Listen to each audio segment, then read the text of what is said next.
scam or totally degraded. Quarantining healthy doesn't actually save lives. False news has become all too common on Several fronts of the coronavirus pandemic. True without checking facts first. We cannot require someone to be vaccinated. That's just not what we can do.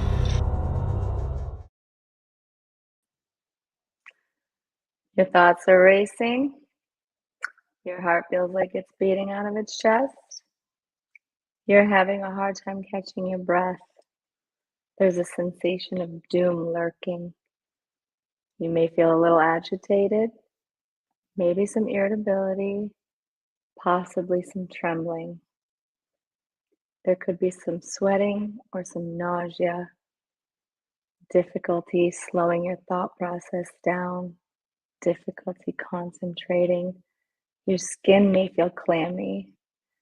You can actively avoid crowded spaces. You can even hide in your home and not come out forever. If any of these things sound familiar to you, there's a good likelihood that you've experienced anxiety symptoms.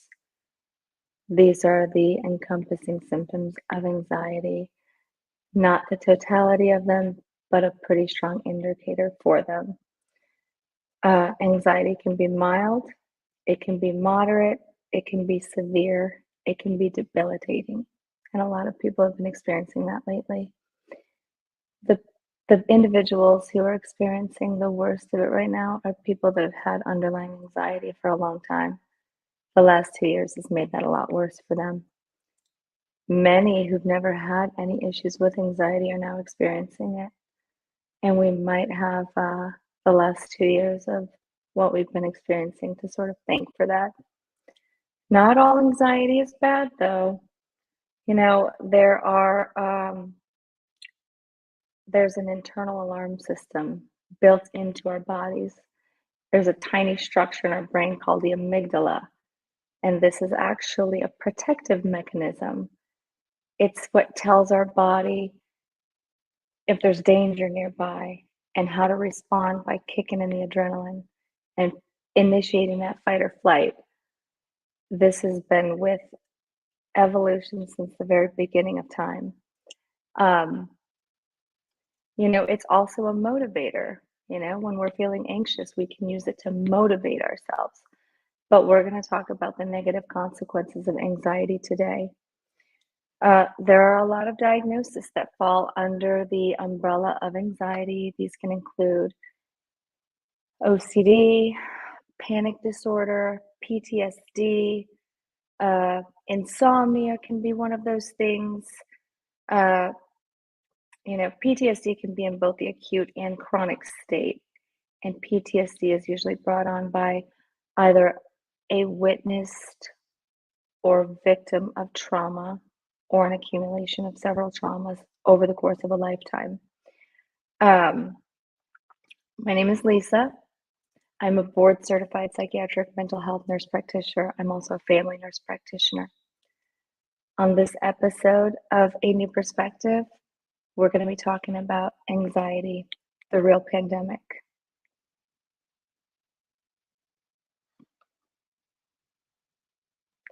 And I believe my co-host would like to join in at any moment now. Hey there. Hi, doll. How's summer? Well, that was very relatable. Yeah? Yeah. You've experienced that before? Just over the last 2 years, I never had a problem with anxiety until March of 2020. And Eric was home working. My business was closed. I had to virtual teach, if you will, two kids, one with autism. That was a treat. And I felt like I was moving in every direction, but not moving. Like I was just, it was a yo-yo of emotions. And it was very, very real. And I feel like there are days I wake up and I feel like that, where I don't know what's going to happen from day to day. And it's definitely been a struggle for a little bit. Yeah. So that's something that's pretty familiar to me in practice. So, and I often relate it to sort of what I'm hearing coming from my patients when, you know, they have so many things they have to get done, but they just can't seem to do it. And so for me, I say to them, so what you're telling me is you've spent the whole day not doing anything, but despite that, you feel like you've climbed Mount Everest Yes. and your body has taken a major beating just from the racing thoughts of everything that needs to be done. Yeah. So that is anxiety, and we're seeing a massive upheaval in anxiety symptoms globally. Yeah. People are experiencing anxiety in ways they've never experienced before. I can tell you my own personal experience with anxiety, and I believe it was right around 2017 when Hurricane Irma was sort of lurking, and I had a 3-month-old child, and it was the first time I felt a real threat. And the news in the background with the continuation, feeding that fear. Even though I wasn't directly watching it, I heard it, and it was triggering an emotional response that I wasn't aware of until 5 days had gone by, and I thought, oh my God, I haven't eaten anything. I didn't have an appetite. I was going to the bathroom all the time. And I knew right then and there, it was like, my TV did that to me, or it was how I responded to it, right? We have free will. The TV didn't make me do anything, but I certainly experienced, the provocation of what they were trying to do. It was there. It was very real to me. And I think it was from that moment on, I said, no, I'm not going to do that anymore. Yep. And so that was a huge learning lesson for me, and also has helped me to identify a lot of what I do in practice as it goes to say with anxiety. So what are some of the things that you think are triggers for anxiety? Well, for me personally, over the last couple of years, it's been the state of the world and what's going on. The vaccines, kids, financial issues, having a business that was closed for 6 months and wondering, how I was going to provide what I needed to do for our family. And it definitely, that just brought up a lot of emotion. I wasn't expecting you to do that. I'm sorry about that. I'm sorry. No, it's good. I think it's good So- because I think that there are a lot of us that have internalized some of the things that have happened over the last 2 years. And we don't really know how to talk about it because, at least for me, as a woman, as a wife, as a mom, we have to be strong, so we think. And it's really hard to show that vulnerability when I don't want my kids to see that I'm freaking out over what's happening. And Sure. that was very real. Thank you. You're welcome. And I think it's wise that you recognize that. So that shows that you've got some very good insight, which we would consider, an internal strength. So when we sort of consider the big picture of anxiety, we start thinking about internal stressors, external stressors. But conversely, we also have internal strengths and external strengths that are there to protect us, right? Absolutely. And as long as we've sort of, carried on through our lives and gathered these internal strengths that we have as emotional maturity, stability, support systems, good health, a thriving business, or whatever that looks like, grandchildren for some, the promotion for the next guy that leads him into the next level of his career, whatever that looks like, those become foundational and building blocks for who you are as a human being and how you move through your life, how you accept the stressors and you thrive through them. Some people thrive on stress, but often when there's an accumulation of stress after stress after stress, your body never moves back into that resting state.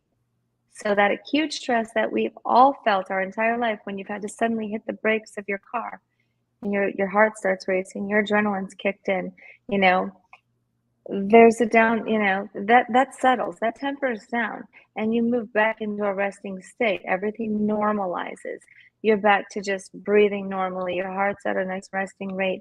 But if there's this thing that's happening where there's a constant provocation of a stressor on top of a stressor on top of a stressor, that's what we're talking about. That can lead to this acute and then chronic stress state, right? So that would be Excessive anxiety.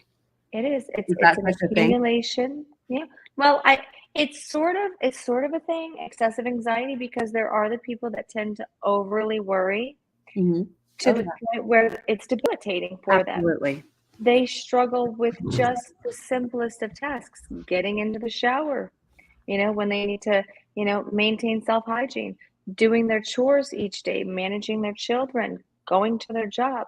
Those things become so taxing and difficult to get over and through when stress and anxiety isn't managed effectively.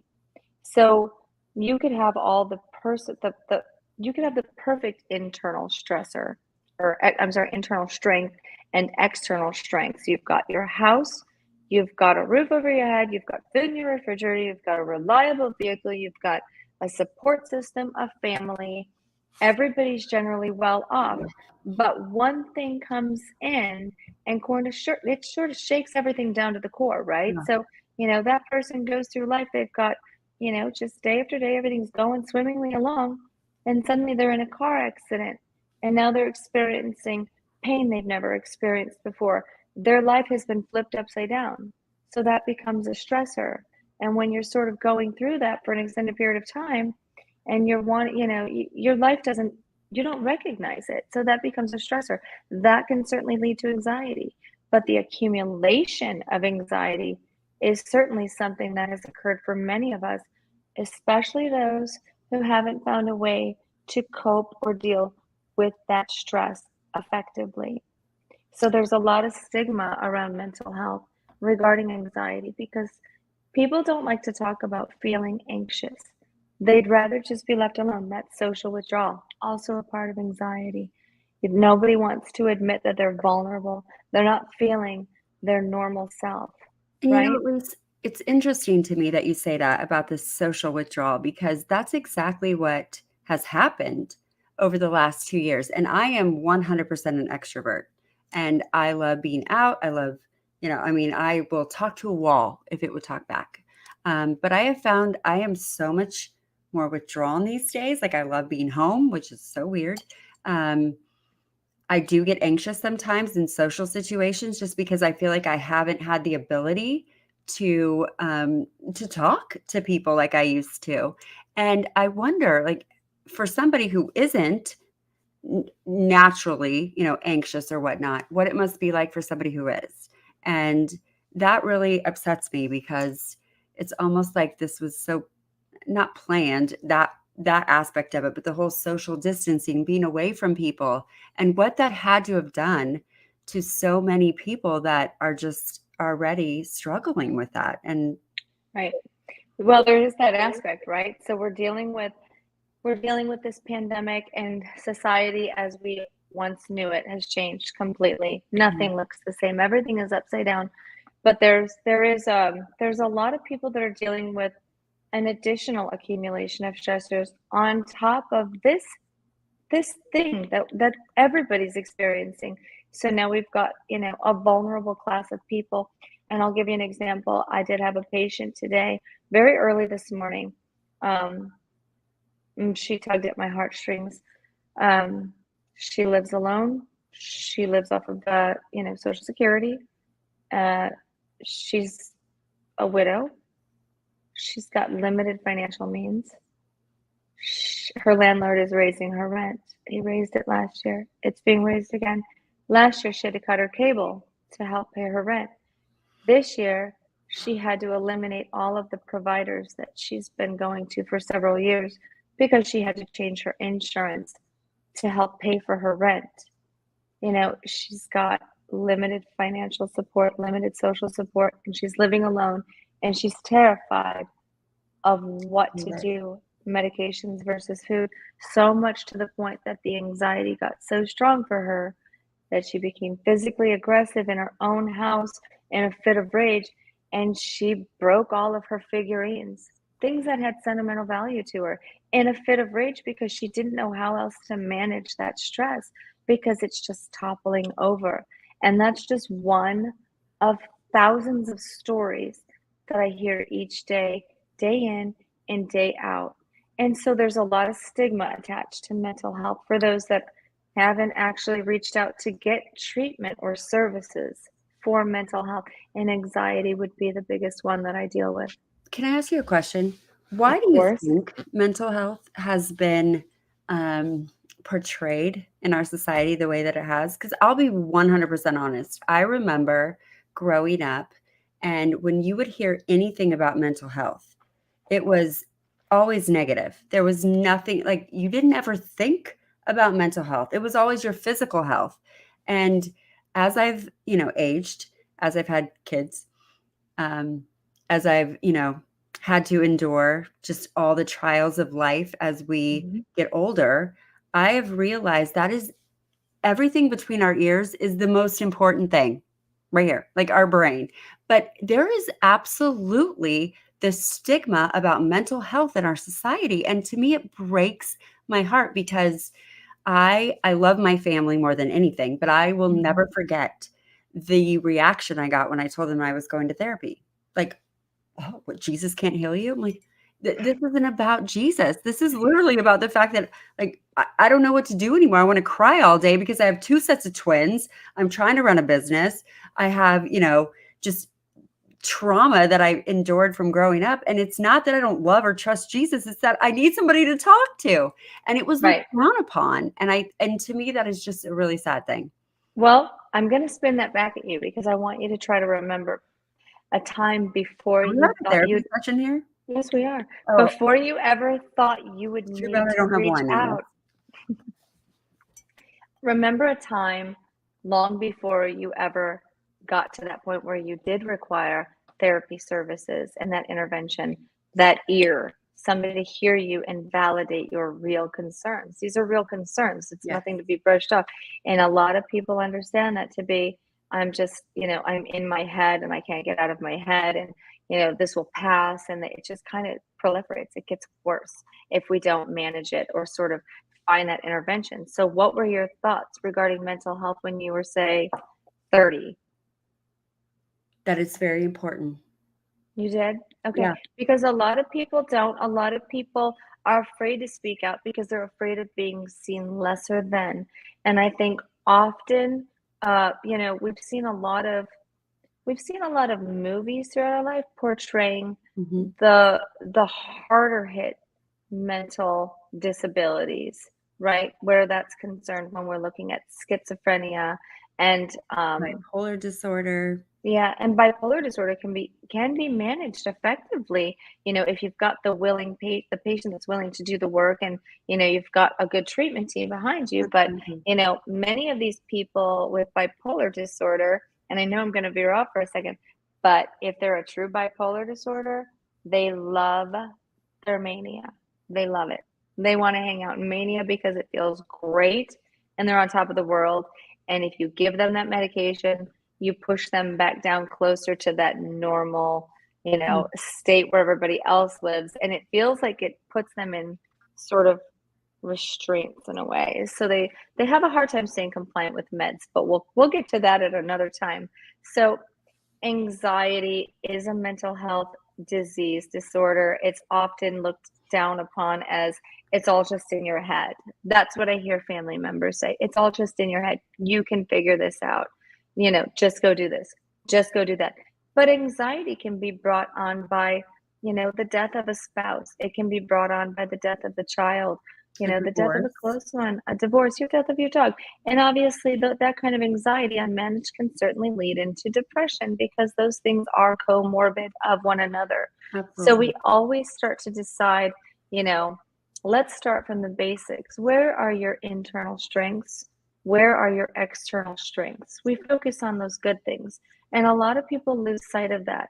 Many people have gotten to this point in society where they're always going, this is wrong, that's wrong, this is wrong, instead of reframing and going, what's right in my life? I Yeah. woke up today. I've got food in my refrigerator, or I don't have food in my refrigerator, but I can get some, right? I'll find a way, and the financial restraints that a lot of people are under are also a huge determinant for anxiety that could certainly lead into depression if unmanaged. So, you've got to have a real good built-in resiliency, and a lot of people are missing that or have lost it. So another sad portion that I can say, I could find anxiety in just about every facet of life. I've got several patients who, within 2 years ago, they were looking forward to retirement. They wanted nothing more. They had big plans for retirement. Now, 6 months after they've retired, they've lost that sense of purpose. There's a hopelessness. Everything is sort of on the horizon now, and it's creating a lot of dysregulation of the mood. And when you leave your mood dysregulated, you leave yourself open to stressors. Hmm. And, I don't have this, I don't have that, woe is me. And, there's a failure of abstract thought on what available resources you have that are within your means, within your confines. So, these are just a few examples, but we have to make mention that some of the harder hit populations, subpopulations that manage anxiety or don't manage anxiety are our military, Yeah. active, inactive, Reserve. retired, reserved. Our vets Yeah. have been agree. overlooked in a lot of ways. There's a lot of PTSD, another part of anxiety. That's the accumulation of stress, anxiety, and it becomes post-traumatic stress disorder in a chronic state, often unmanaged. Those people will turn to self-medicating. And what does that look like? Substance abuse. And so that's why we see excessive levels of substance abuse taking over. It's interesting you say that. Thinking back about some of the things that I went through as a child, it explains perfectly why I was addicted to meth at 19. Like, it makes perfect sense. It was self-medication, Right. thinking it was for one thing, but realizing later it was for another. And I think that is, that's very big. Well, and let me ask you this. So, what it comes down to is you're looking for an escape. Mhm. You want to get away. You don't have the means at 19 years old to certainly go jet setting around the world, but that would be another avenue of escape. So, what's right in front of us?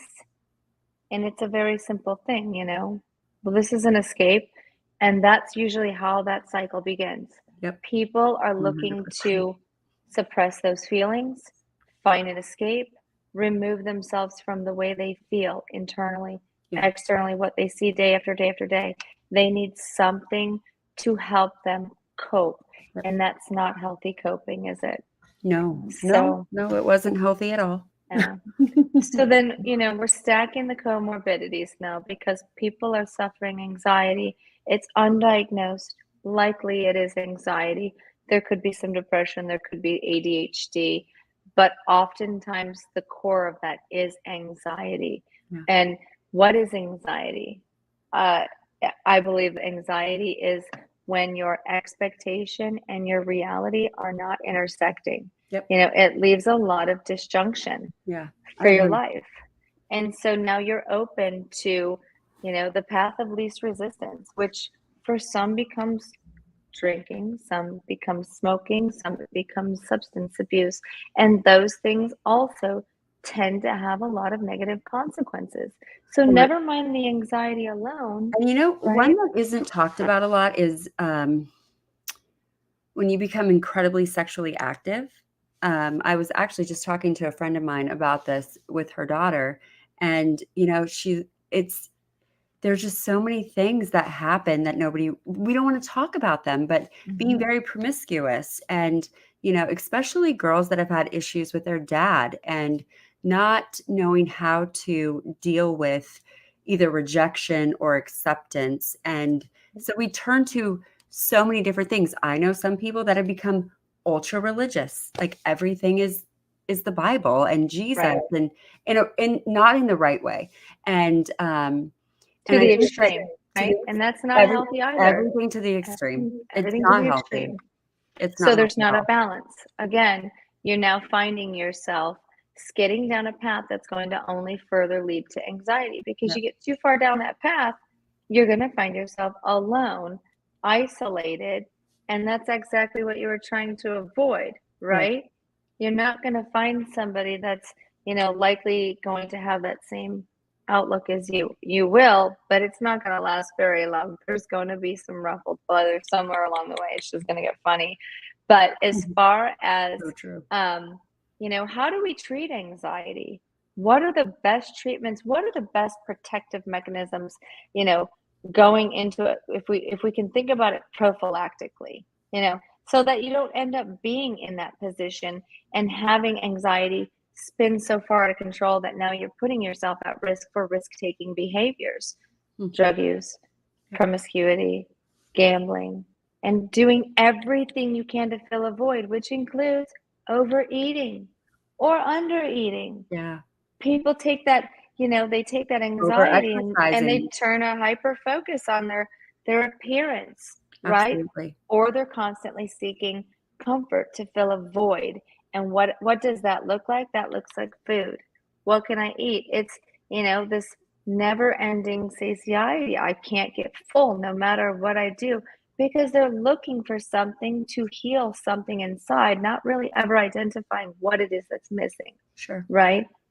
And so, a lot of my patients that arrive, to my practice, and they're being seen for the first time, and they're explaining to me what they've experienced, what they're experiencing presently. One of the biggest questions I'm asked is, it's like, oh, why are you doing therapy? And I would like for you to begin therapy. And a lot of people aren't able to financially. That's fine. I can offer services in that regard. And so can many other nurse practitioners and, psychiatrists. They do have that ability to do that. But oftentimes, medications are truly indicated. And I don't mean in the form of a benzodiazepine, because we don't really want to put another risk factor on somebody that's already having a lot of time. So when we start But talking about don't you think for some medications, people, their medications actually do help, and they probably should be on them for the rest of their life, listen, just to, well, and see, I don't want to do I that. never want to disregard that. And that's the one No. thing that, I want everybody here to know, is that we are 100% not against medicine, because I truly believe that God gave us, It has you its know, place. It certainly has its absolutely. place. But here's the thing. And it's a catch-22 for your anxious individual, anxious patient. Some people are so anxious that even when you say, here's your magic pill, this is going to make you feel better, I don't know what this is going to do to me. This is going to make me feel funny. I don't want to take it. And I already know, by the time I've, sent the medication, gave the instructions, informed consent, yada, yada, I know when I touch base with that patient in 4 weeks, there's an 85% chance likelihood they never started the medication because they were terrified of how it was going to make them feel. I get that. And so where's the trade-off there, though? Would you rather continue feeling anxious, or would you rather take a chance and feel less anxious? And that becomes the battleground for people that deal with severe anxiety. And so one of the questions that I'm asked always, and it's always one of the first questions when it's asked, do I have to be on this for the rest of my life? And you know what my answer is? Not necessarily. Absolutely. Because you know what? If you break your ankle, are you going to be wearing crutches and a cast for the rest of your life? Or are we just helping you to heal that foot and get it strong enough to walk again? Amen. Right? However long that takes, because everybody's got a different internal, external anatomy, right? We're all different, but we can guesstimate a certain timeline. But here's the thing. Yeah, the medications may work, but it's not 100% of the treatment. Sure. It's maybe 30 or 40% of the treatment. Another 30%, 40% comes from that patient, even 50, I would venture to say. You've got to be able to do the work. How bad do you want this? Therapy. Therapy is the most beneficial and usually the first line treatment to help people overcome anxiety. And what do we do in therapy? We start to reframe thought process, right? We start to teach people to spin the negative, catastrophic, negativistic thought process into a positive thought process. We employ, certain tactics that they can go home and do on their own. And one of those has got to include taking time for yourself. Whatever that looks like, you've Self-love got to find room for yourself and practice self-love and keep feeding or good love self-care. into you. Very good. Self-care and And the self-care. thing with Yeah. therapy, I found, at least for me, I mean, therapy opened me up in ways I never expected. It allowed me to be vulnerable because, again, it's a stranger. It's kind of like this, not that you and I are strangers, but there's probably, a couple people watching. And I am so into this that I don't even care who's watching right now. I don't care my vulnerability because you just kind of get into this zone where you feel like everything has just been let go.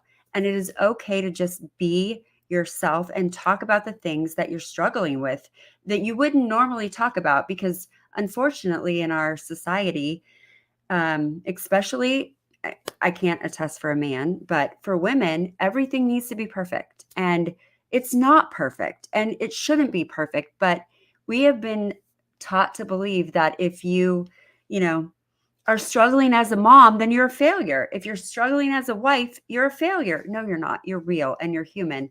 And I think that that interaction, but also that affirmation that it's okay to not be perfect, to not always have answers, to not have the perfect marriage or the perfect kids, or life can be crazy. And I think it is so important to feel validated in that.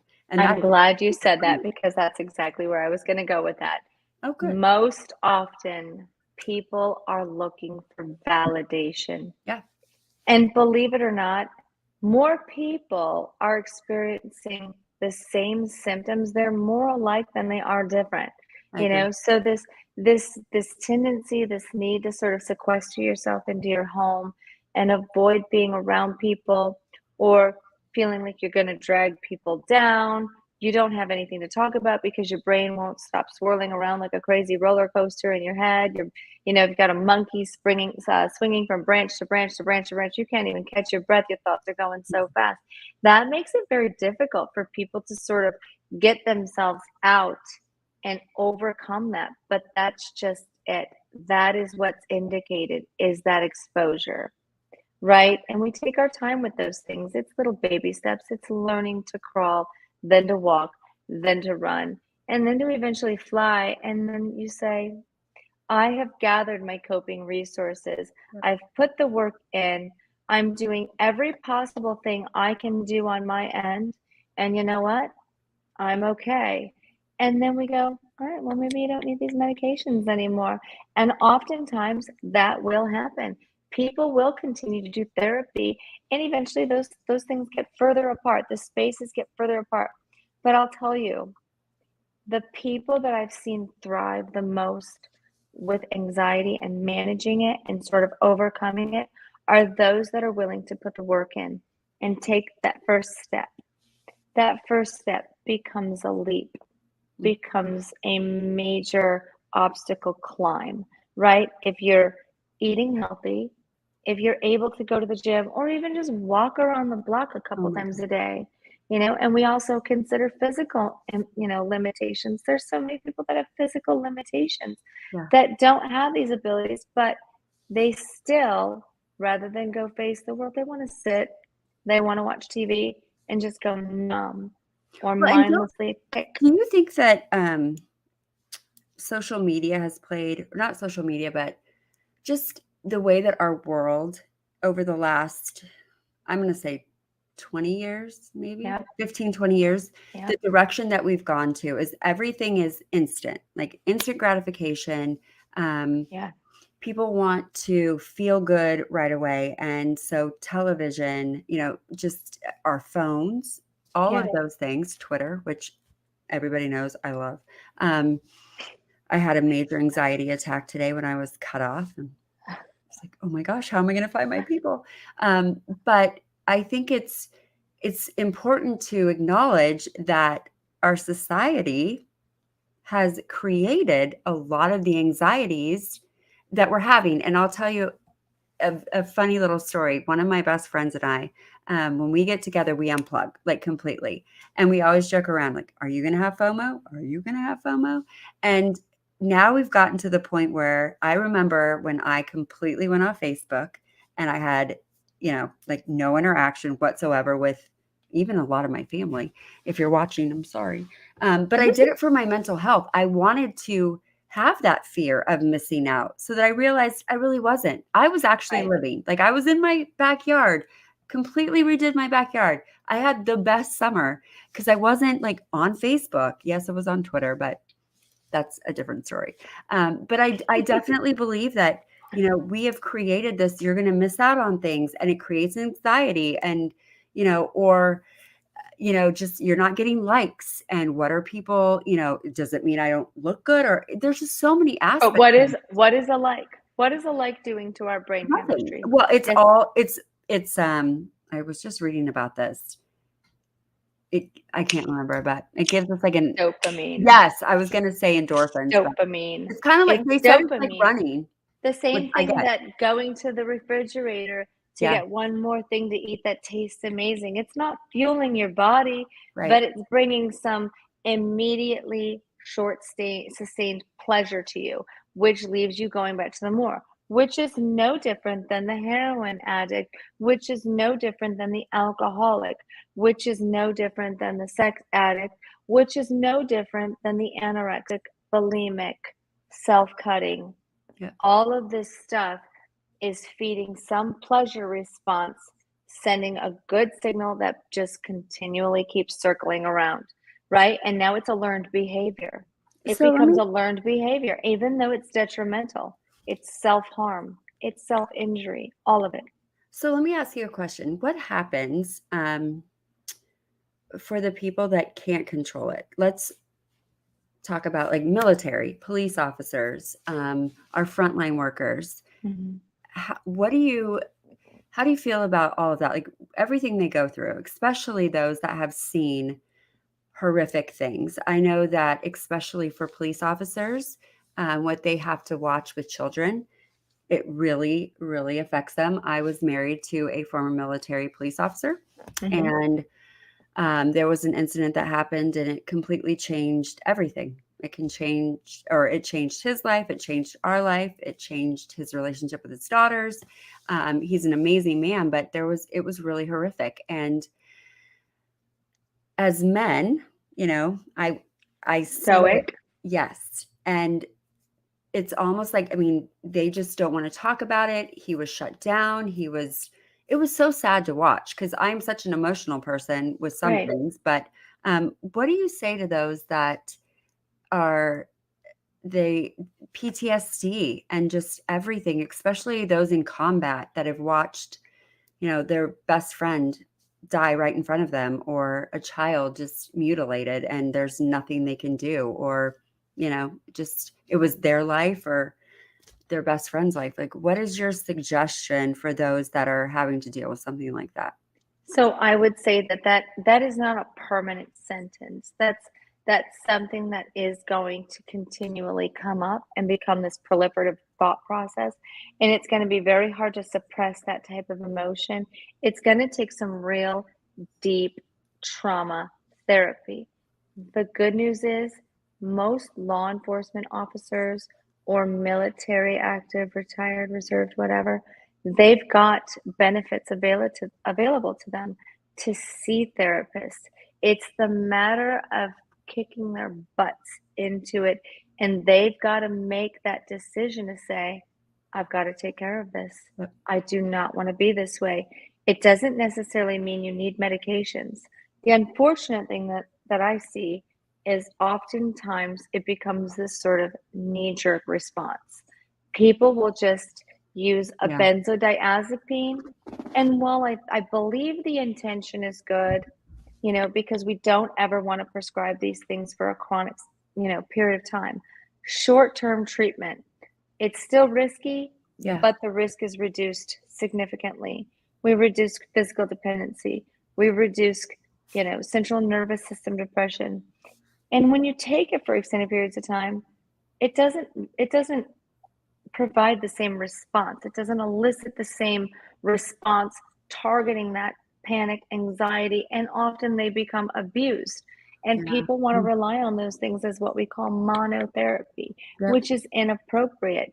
It's good for the short term, less than 12 weeks, but ideally, that is a rider in addition to, an FDA indicated panic, anxiety medication. Well, And it's a that's often, Band-Aid. You're not actually getting to the root that's of the right. issue, and I think Thank you, that Summer. I mean, I know that for myself, that was what I struggled with doctors and stuff. It was, "Oh, just take this, Right. antidepressant or take this," and I'm like, "But that doesn't go back to, like, the fact that I'm kinda messed up in the head right now," so But actually it does, because what I'll tell you, and I like that you used that Band-Aid analogy, because that's often what I will say to patients who are on these high dose benzodiazepines for whatever reason and how they got there. It's a Band-Aid on wet skin. yeah. It's Oh, gonna stick for a little while, but eventually that thing's out, comes it's right off. gone. Yep. It's not hanging out there. However, on the other hand, when you're taking an SSRI that's helping to sort of manipulate your neurotransmitters in ways where we need to pull that chemical back into balance, and it is given in the short term interim, and as long as it's not conflicting with other medications, what we're doing, and I think of it like a DJ. I think of it like a DJ. We are turning the volume down, right? I love that. Turn the volume down on the intensity of the situation so you can grab your own internal strengths. Hey, there you are. I Yep. remember you. Let's get to motion. And we're able to start to put one foot in front of the other. We're able to formulate a logical thought process. We're able to find that motivation and overcome that fear that's been holding us back from stepping out our front door or walking into the grocery store or going to meet our friends for dinner, even though they've asked us 17 times for the last 3 months. And we're like, no, maybe later. No, not tonight. Maybe later. And now you're finally going to say, you know what? I think I will join you. And when you Turn the do that, volume I down. will say this from personal experience, when you finally do that and you step out of that fear, false evidence appearing real, Hmm. you find yourself. And once that starts to happen, then it just gets easier every time. And I think it's so important that people know that you're not alone with that. Like the person that you're probably going to meet has felt like that. Talk Yeah. about it. Like, you Well, don't know what it took to get me here. Like it literally, I was in the house, I was out, I was in the car, I was out. Like, and I think let's it's okay consider to it. feel like that. Let's spin an analogy, and I've not used this analogy before, but I think it might be applicable here. What if we considered, do we want to put a 10-year-old behind the wheel and say, all right, drive us to the store, Yeah, get have going? fun. No, no. Right? No, you're Yeah, like, okay, we'll just, hang out and we're going to talk about this for a little while. Make sure you're checking your rearview mirrors. Make sure you're looking at the car behind you. Make sure you've right. got that seatbelt on. Know where you're going. Plot your path and have a backup strategy, right? And so we're taking all these things in, and it's years in the making to Yeah. get that 16, 15, 16-year-old comfortable enough to go, okay, I think I've taken enough of this in. I'm ready to get into the driver's seat and do this. And while there's still some trepidation, with time and exposure, we're driving. We're driving, right? So So how long do you think it takes somebody to actually drive? Like to finally get behind the wheel and have everything adjusted. They have the training, they're ready to go, they're on the road and they're not getting in an accident. Like how well, long does that take? that's a great Does that question. just like depend on the person and their Yes, will? Okay, 100%, because it is a subjective experience. sure. Your anxiety is not the same as your neighbor's anxiety, is not the same as your neighbor's, post-traumatic stress disorder. There's been, a threat, whether real or perceived, likely it's been real, but we need to find a way to ease ourselves into that exposure. And that happens on your own pace and how willing you are to push yourself and what you're able to tolerate getting there. So everybody's at a different timeline for that. Same as what we talk about with the waking up situation, right? Yep. And there's so many different things that result in anxiety. Relationship problems are a big one. Marriages, children leaving the house, the empty nester syndrome. A spouse whose health is failing and Can I talk about that for 2 driving. seconds? Because you were Go talking for it. about that earlier, but I remember, even though I have younger daughters, when Ash and Bree moved out, I went through almost like a manic phase where all I would do was clean. I was I was kind of all over the place. It wasn't that I was neglecting Reese and Haley, but it was very different because I was a single mom for 10 years. I feel like I kind of grew up with Ash and Bree. And when they left, it was almost like everything that I had Now known what? for so many years just walked out the door like it was nothing. And I'm just standing. Now I have 2 other kids I have to take care of. And I'm like, but wait a second. And then there was guilt. And I think this is another aspect of anxiety or depression is that we have this guilt, whether it be from mistakes we've made in the past or regrets. Maybe we should have done more, we think. And I was just sitting there with all of these feelings, all of these thoughts, and I didn't know how to handle it. And that was actually when I started going to therapy, was when Was Ashley there moved out. was there perhaps a little rejection sensitivity mixed in there too? No, there wasn't. I was so incredibly proud because I had raised my daughters to know that they could do this on their own and to be independent and to be strong. But then it was kind of like they didn't need me anymore. And Right. But that's right there. Stop right there. I know. So they didn't need you anymore. And who were they going to be relying on? And, well, their opinion is this. And mom's like, well, who am I, chopped liver? Some rejection Well, sensitivity there, yeah, right? Just a little absolutely. bit. 100%. So, yes, definitely a part of the anxiety process. And there's a lot of, I had no idea misconstrued. I was coming to therapy tonight, y'all. This I is know. amazing. Like, I'm Some just gonna therapy sit coming up. back now and just let Lee. This was not at all what we had planned, but I am so thankful for this because it's just, yeah, I feel like Well, one of tell us me, needs how it. did you overcome that? I mean, how long did it take you? You just asked me that same question. How long does it take to get into that driver's seat? How long did it take you to get through that? What level of thought or emotional maturity did you have to pass through in phases before you were finally at an acceptance? At an acceptance. Mhm. 'Cause I'm definitely still not there, but I would. It took a little while. It still is hard. It's so hard, and I don't know if that's just my nature of liking to control things and wanting to be in control because that's what I had to Mhm. do for so long. Yep. Or if it's just genuine, like I'm a mom and these little babies are still, I mean, even though they're, we were just drinking together, Yep. they're still like my babies. And you don't want anything to go wrong. And then they're Right. like put out into this world and every fear. I mean, you guys don't even know like the amount of articles I send my daughters on like trafficking and like being a sex slave. I mean, I try my best to scare them, even though they're like, Mom, stop. But it's just this internal anxiety, if you will, of wanting to protect them and knowing that it's out of my control. And I remember my mom telling me that, like, it's the hardest thing. But then you realize when they actually do succeed and they find their way that you did your job, but That's right. it still is so difficult because every day the world gets crazier and crazier, Lisa.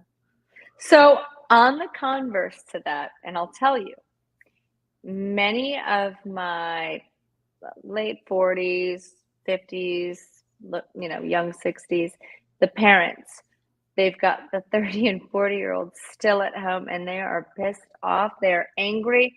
Why won't they do this for themselves? I gave them everything. Wait, what? You Yeah. gave them everything. Yep. That might have something to do with it. Yeah. You gave them everything. You took their power away. And now you're angry and pissed off and agitated because they have no idea how to thrive in the real world. So, yes, there is a line, there is a balance. We have to allow that independence to flourish. But by you sending them text messages, who is that helping and who is that hurting? I don't know. I don't You're reinforcing the fear on yourself. You're I drinking the know. poison. You're drinking the poison. You know, now you've got these images of sex trafficking and sex slavery. And, you know, is my daughter going to end up a stripper in a strip club? Like, oh my God, what's going to happen? You know, you start catastrophizing all of the things that can go wrong. And what can we do to counter that? Oh my God, Lisa. Now What I can we feel do? so bad about everything I've been sending Brianna about HIV and all these No, things. No, don't feel bad. What can go no, because right? Summer, I what don't can go right? What can go right? that they'll pay attention and just be maybe more self-aware. I think that's the thing. I feel like myself when I was that age, I was just not self-aware, but the world's very different. But it doesn't matter. Like I know I raised amazing kids and Yes. you know what, they're going to do what they want to do, but I have to let go of that control. Oh my gosh, Lisa. Okay. So, You're so the do best you therapist ever.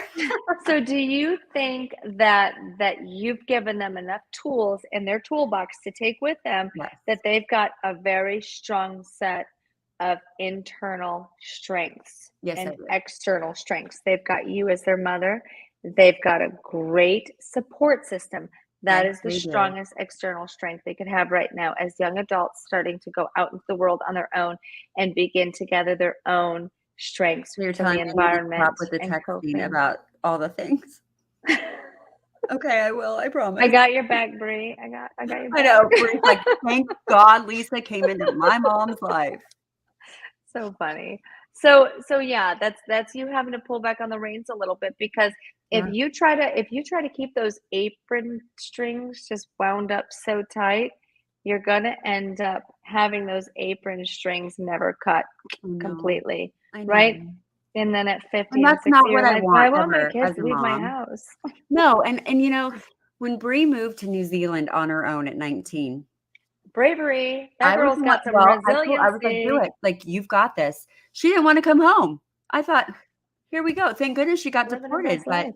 um, it showed me, you know, a lot about myself too. And Yeah. sometimes and I wanna kind of bring this into, perspective is that I honestly think, especially as women, we don't give Mhm. ourselves enough credit for the jobs we've done either as That's moms right. or as wives. We look at the negative of everything we've done. And I remember when we took her to the airport, she had a big old surfboard and all these things, and I thought, "This is a really proud moment for me as a mom because I have given my daughter, um, not the tools, but the freedom to feel like you've got this. Like, go. It was everything I wish I would have done. And she did it. And she was amazing. Like she had, you know, there were a couple times she called me crying and it was only because, you know, she was getting deported.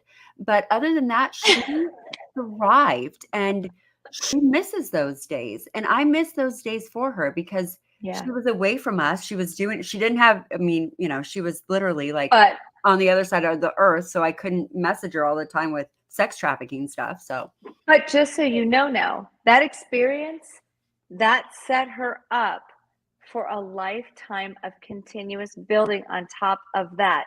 She was strong enough to do it at that age. She'll continue to build so mom can say, you know what? I did a great job. yep, You did a great job that she was brave enough to do that, because I don't know a lot of 20-year-olds that are willing to do that 19, now, barely right? So she 19, is strong, barely 19. So right she out of was high willing school. enough to do that. So you did a fantastic job. Thank you. So what else now? What other issues do you think uh, might be causing a severe disruption in society right now? Just the state of the world. I think a lot of families are divided. Um, Mm-hmm. you know, what's going to happen financially. I know it's a struggle for so many people, especially those Mm-hmm. that have lost jobs due to, you know, what's going on with mandates. I also think as a parent, there's a huge turn and shift in, you know, what's happening with sexuality with our children.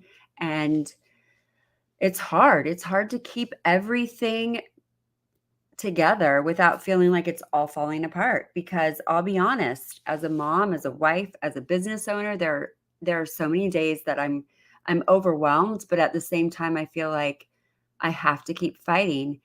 And then I go to the grocery store and then I feel like, oh my gosh, I might need to like, I don't know, sell a kidney because everything's so freaking expensive.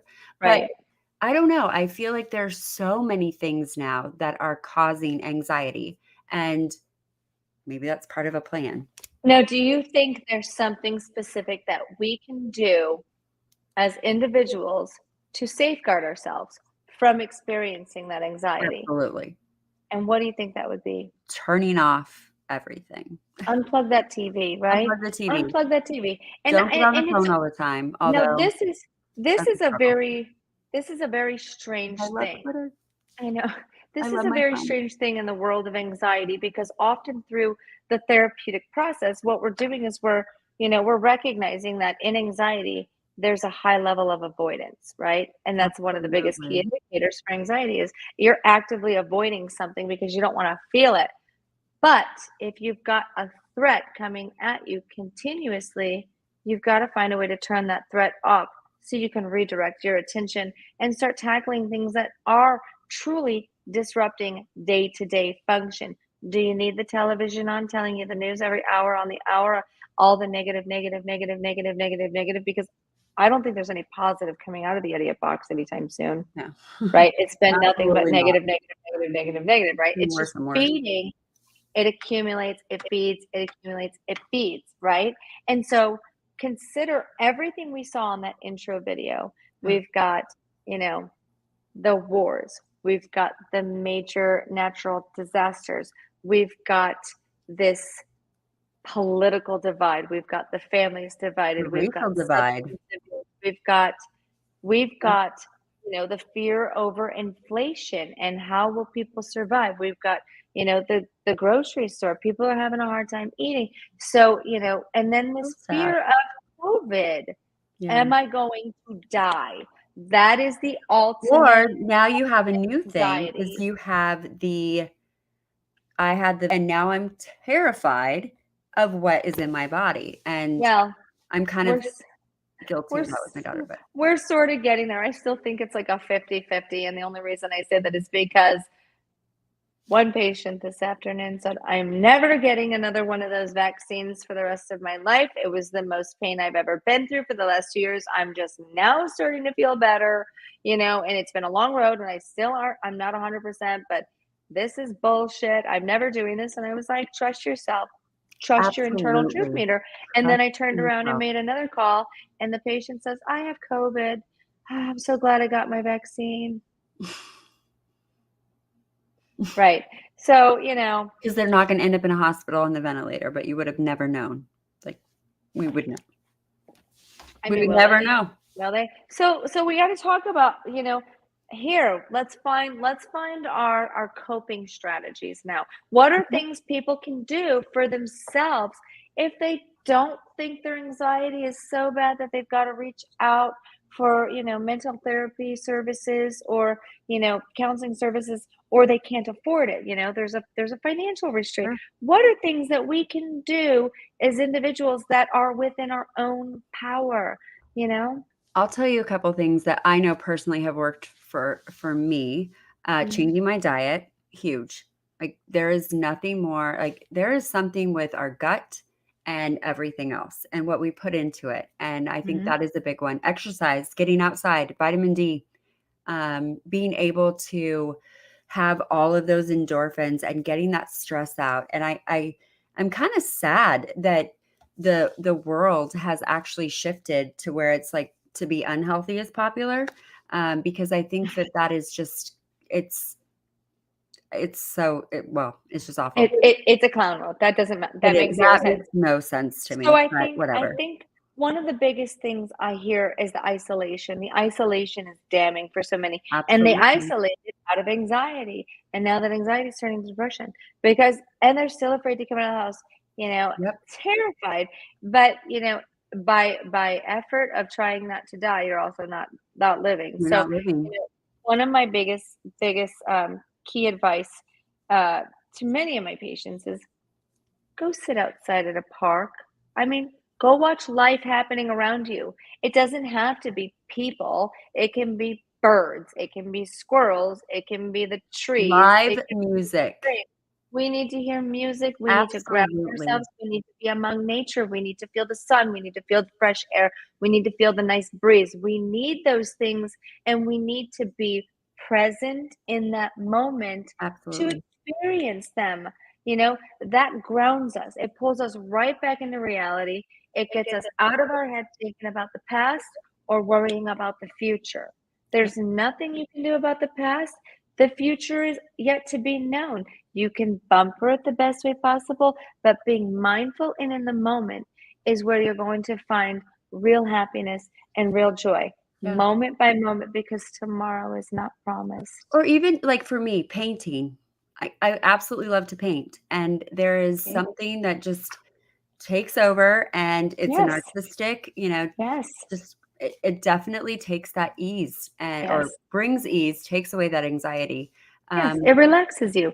That is a what do part you of think about progressive muscle helping relaxation. volunteering and helping other people? Because Well, I've definitely felt like at times in my life when I was struggling the most, when I would give back, if you will, even if it was just like the smallest of things, it there was something that happened inside of me that is unexplainable, and I think that is absolutely not talked about enough. so, and I'm glad you brought that up because I actually said this probably 2 patients today, but this falls probably, I guess this could blend over to anxiety, but often in the world of isolation and depression, and people are really struggling because they're not able to do the things they want to do that would make them feel fulfilled.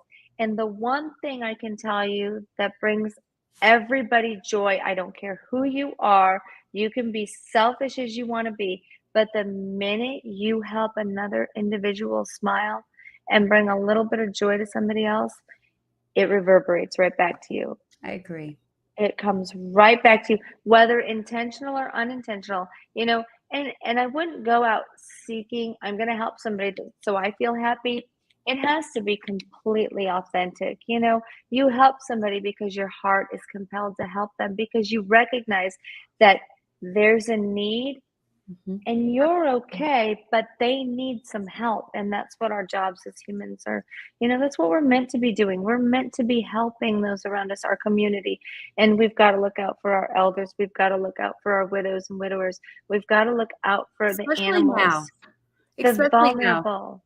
because there's been, that whole social distancing and, people that have just been, away from other people for 2 years, going on 3 years, Right. if you will.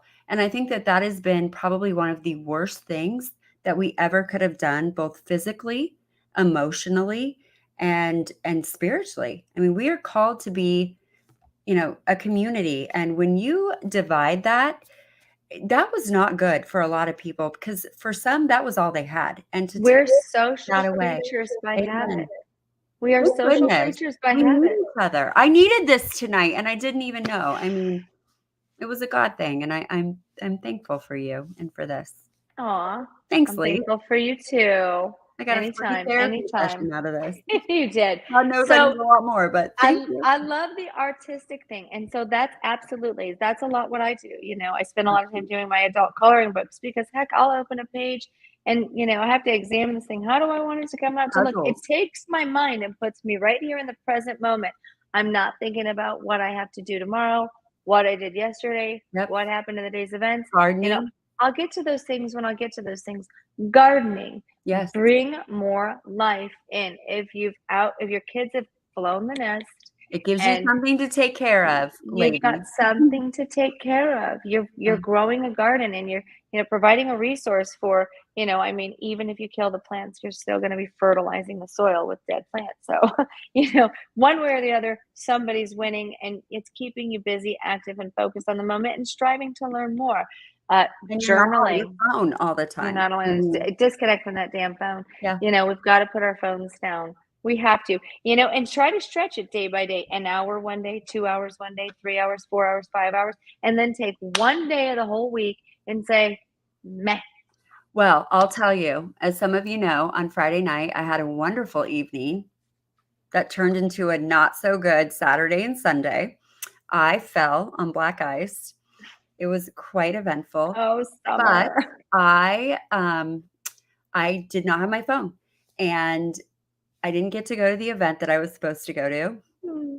It was tragic, but it was also wonderful. I got to spend quality time with my daughter. We didn't leave the bed. We couldn't leave the bed. We ordered Uber Eats the entire day.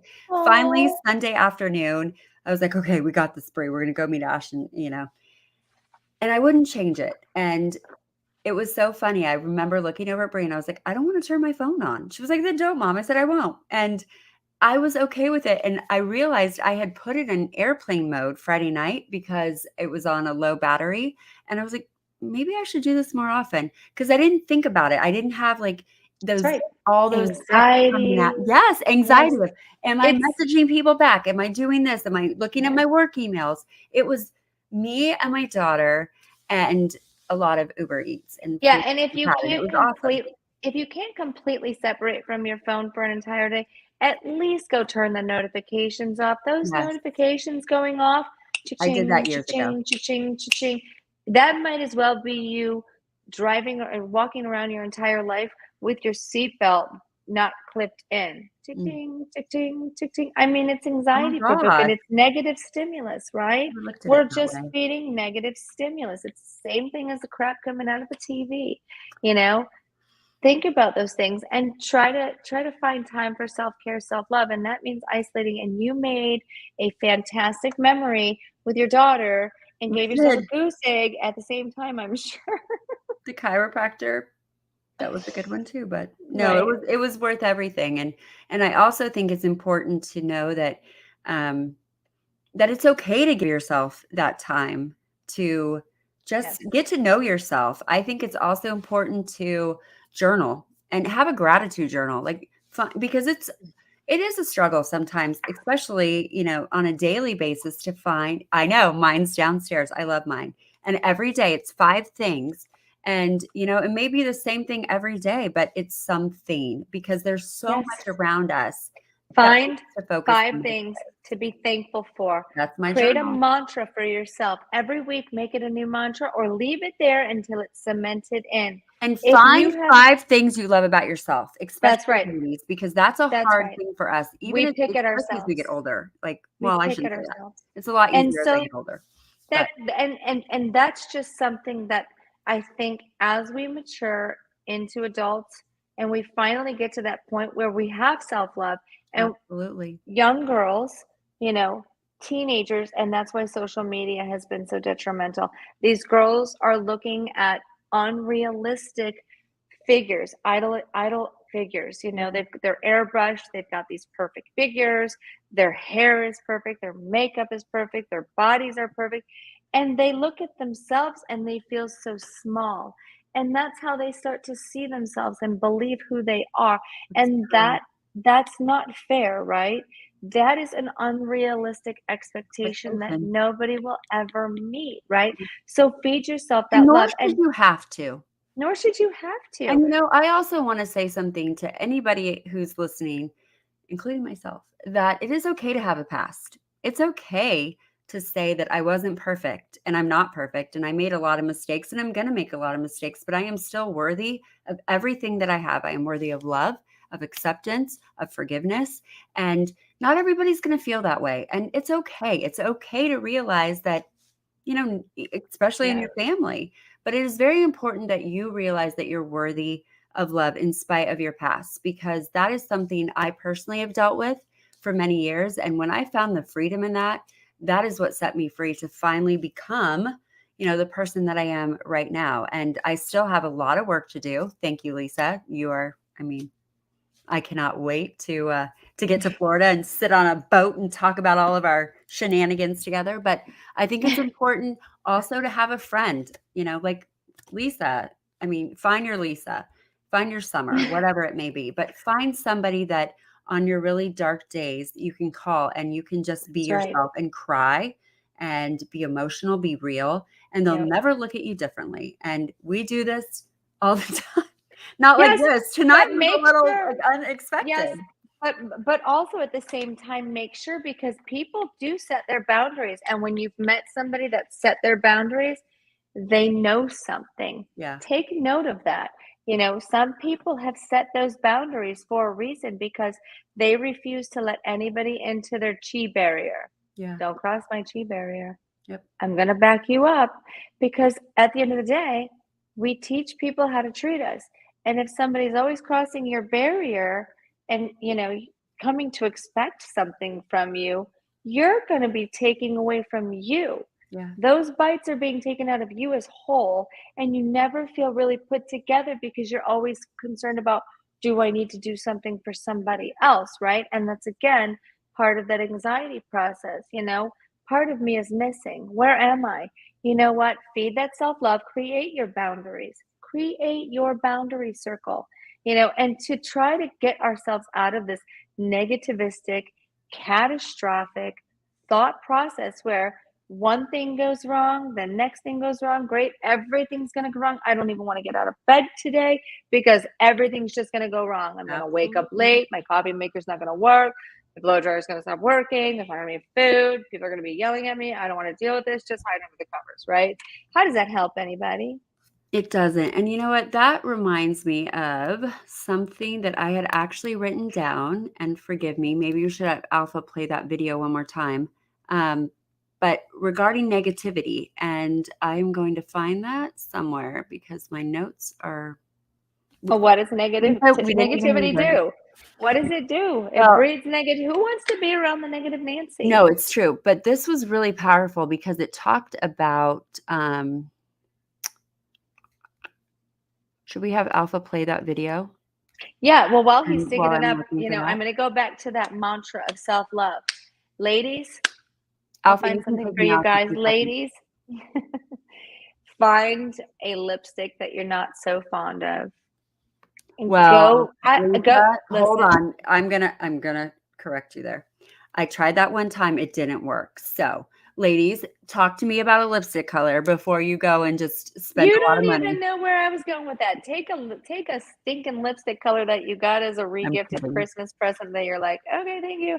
Now, go write something on your bathroom mirror. Oh, okay. There we The go. first place you arrive to after coming out of bed is often your bathroom to go brush your teeth, do your business, and you're going to see that message written on the mirror that you Oh, are beautiful. I love that. You are worthy. You are strong. You are capable. And You are you have beautiful. so much to give. You are enough. Every week, make it a different message so that you start to really take these things in. Read it. Let it mean what it means. Practice that self-love and grounding, being mindful in the moment. Those are things that are going to help keep you steady on a very rocky boat, you know? Keep yourself grounded, keep your feet planted. Bumper. We can't plot out the destination. We are not ultimately in control. We can bumper for the unexpected. And as we continually grow as individuals and gather those strengths that build us who we are and create that deep resiliency and emotional regulation, something comes at you. Okay, fine, whatever, it is what it is. That's a hard place to get to for a lot of people because they're kind of pushed real far down, and trying to overcome that takes a very conscious, mindful effort to say, not today, Satan, not today. You're amazing. I'm so thankful I have you in my life. Aw, thank All you. right, I'm go thankful I ahead, have you as Alpha. well. Alpha, you got our video? People should not be walking around with myths. All scandal and scam, all perpetrated. Quarantine that healthy doesn't actually save lives. False news can become all too common. On several fronts of the coronavirus pandemic.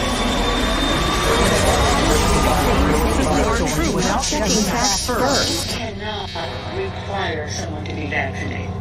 That's just not what we can do. J-Man, thank you so much for hooking that up. J-Man put all the work into that, and he did a wonderful job. He's amazing. Because, you know, I'm not computer savvy that way. It's just not how my brain does not work that way. I see the vision and I'm like, I cannot put this down. So somebody help me. I need this on a lift off.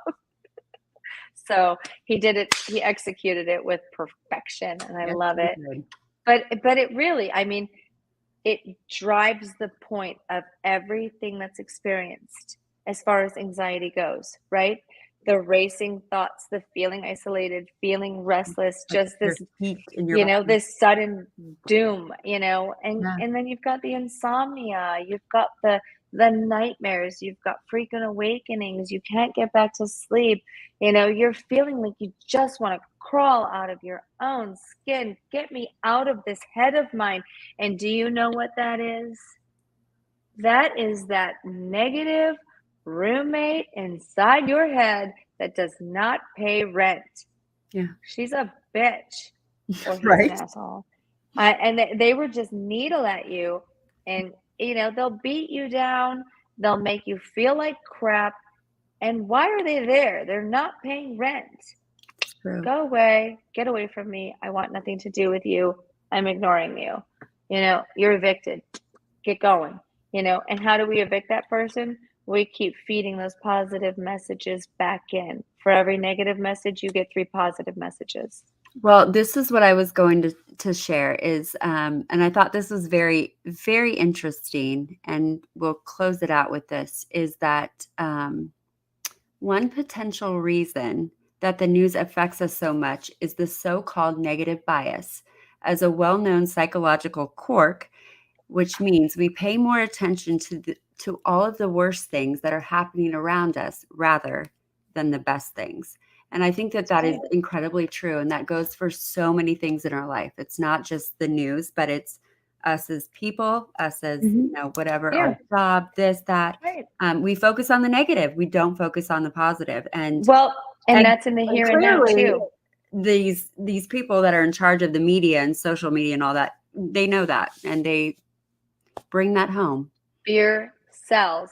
But there is a lot to be said about a psychological warfare and the use of intrusive negative imagery to continuously feed that fear cycle. And when people are constantly living in fear, if there's even a little bit of a solution dangled out in front of them, they'll start taking it like little bait, just going at it like little fishies. Like, you've got the solution for this. Help me get out of this. I want to get out of this.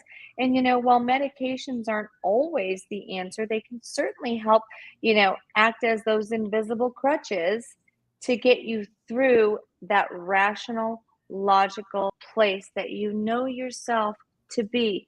Who is familiar to you? The anxiety gets so bad, people don't even recognize themselves anymore. I never used to be this way. I don't even know why I am this way. I used to be this fun-loving, carefree, take on the world person, and now I can't even leave my house. Why is this happening to me? And that's PTSD. You've got to fight, flight, freeze. Yep. So what are we doing when we're not leaving the house? We're in that freeze mode, right? Yep. There's nothing to fight. And you're certainly not going to flight because you're terrified to go anywhere, because your pile of dirty laundry is still your pile of dirty laundry. Who knows what somebody else's has to bring? I'm going to hang on to mine right now because it's comfy, it's cozy. I don't like it. It smells. It's making me not happy, but at least I know it's mine and what it consists of, right? I wouldn't trade it out because who knows what I could get. That's anxiety. Well, and I think it's important for everyone to know you're not alone. And, we have put in our description a bunch of links to at least maybe help you get started. And I'm sure we'll do an after show and, or a wrap up show, and just kind of, if anybody has questions for Lisa. But I there's a lot of information out there. And if you are, needing some extra help and support, we are here. That's why we started this show. We wanted it to be, a safe place where you could come and, like I did tonight, and just be real and raw and share your feelings and know that you're not alone. And there are a lot of things that can help. So take advantage of this resource that are the descriptions that are in, or the links that are in our description box, and reach out to us. Do want to, I can't believe how fast this went by.